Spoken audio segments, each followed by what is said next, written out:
नमस्कार, आपण पाहत आहात ज्वालादीप न्यूज. तपोवन नगरी श्री संत गजानन महाराज प्रकट दिन अत्यंत भक्तिमय आणि उत्साहपूर्ण वातावरणात साजरा करण्यात आला. पहाटेपासून मंदिर परिसरात भाविकांची मोठी गर्दी पाहायला मिळाली.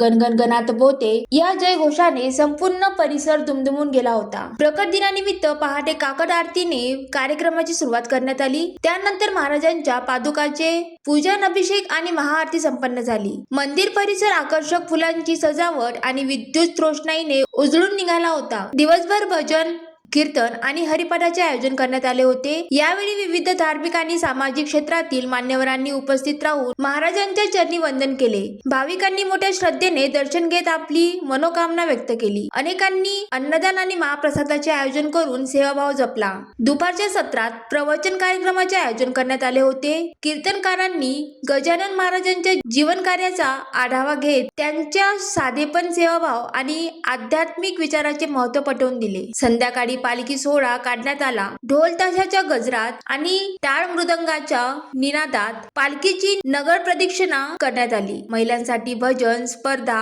युवकांसाठी धार्मिक प्रश्नमंजुषा आणि बालगोपाळासाठी सांस्कृतिक कार्यक्रम असे विविध उपक्रमही आयोजित करण्यात आले होते. त्यावेळी प्रकट दिन सोहळ्याला सामाजिक आणि सांस्कृतिक रंग चढला. कार्यक्रमाच्या यशस्वीतेसाठी मंदिर ट्रस्ट, स्वयंसेवक आणि स्थानिक भक्तांनी विशेष परिश्रम घेतले. भाविकांच्या सोयीसाठी पिण्याच्या पाण्याची आणि वैद्यकीय मदतीची व्यवस्था करण्यात आली होती. अशा भक्तिमय वातावरणात तपोवनात गजानन महाराज प्रकट दिन मोठ्या उत्साहात आणि श्रद्धाभावाने साजरा करण्यात आला. ज्वालादीप न्यूज करिता दीपिका तेलमोरे, तपोवन, अमरावती.